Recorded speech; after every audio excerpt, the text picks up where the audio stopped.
జీవితంలో ఏ సమస్య కూడా మనం చచ్చిపోయేంత పెద్దది కాదు, ఎదుర్కోలేనంత కష్టమైనది కాదు. దానికి కావలసిందల్లా పరిష్కారం అనే చిన్న ఆలోచన మాత్రమే.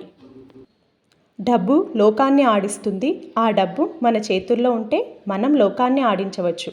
దుర్భరమైన పరిస్థితులను కూడా తన సామర్థ్యంతో అధిగమించేవాడే అజేయుడు. ఎవరైనా ఏదైనా చెబుతున్నప్పుడు ముందు వినాలి, ఆ తర్వాతే మనం మాట్లాడాలి. అప్పుడే వాళ్ళు చెప్పింది మనకు పూర్తిగా అర్థమవుతుంది. అలాగే సరైన రీతిలో వాళ్లకు తిరిగి సమాధానం ఇవ్వగలుగుతాం. మానవ మెదడు చాలా శక్తివంతమైనది, సంక్లిష్టమైనది. దాని యొక్క పూర్తి సామర్థ్యాన్ని మనం ఇంకా వినియోగించుకోలేకపోతున్నాం.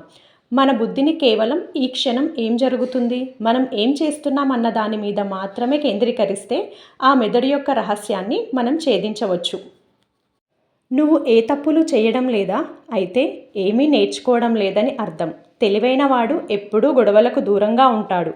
ఎందుకంటే అతడికి తెలుసు వాటి వల్ల ప్రశాంతత దెబ్బతినడం తప్ప మరెటువంటి ఉపయోగం ఉండదు అని.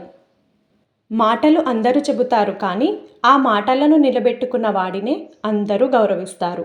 మన జీవితంపై ప్రభావం చూపించేవి బయట ఉన్న పరిస్థితులు కాదు, మన లోపలి ఆలోచనలు. ఆ ఆలోచనలను సరిచేసుకుంటే చాలు, ఆటోమేటిక్గా మన జీవితం సరైపోతుంది. ఈ లోకంలో అందరికంటే మనల్ని మనమే ఎక్కువగా ప్రేమించాలి. అప్పుడే ఇతరులు కూడా మనల్ని ప్రేమిస్తారు. అదృష్టం మనిషిని ఎప్పుడో ఒకసారి వరిస్తుంది, కానీ కష్టం మనిషిని అడుగడుగునా గెలిపిస్తుంది. ప్రతి ఒక్కరికి జీవితంలో ఏదో ఒక లక్ష్యం అంటూ ఉండాలి. ఎందుకంటే అదే మనల్ని చెడుదారి పట్టకుండా సరైన మార్గంలో నడిపిస్తుంది. కాలం ఎప్పుడు ఎలా మారుతుందో తెలియదు. అప్పటి వరకు నా అనుకున్న వాళ్ళు ఉన్నట్టుండి శత్రువులుగా మారి మనల్ని దూరం పెట్టవచ్చు. అసలు ఎవరో కూడా తెలియని వ్యక్తులు మన జీవితంలోకి వచ్చి విడదీయలేనంతగా మనలో కలిసిపోవచ్చు. ఆ ఊహించనివి జరగడమే కదా జీవితం అంటే. మనం తీసుకునే నిర్ణయాల మీదనే మన విజయం ఆధారపడి ఉంటుంది. మన శారీరక మానసిక శక్తులను ఎప్పటికప్పుడు పెంచుకుంటూ ఉండాలి. ఎటువంటి ఓటములు ఆటంకాలు ఎదురైనప్పటికీ కొత్త నిశ్చయంతో ధైర్యంగా ముందుకు సాగిపోవాలి.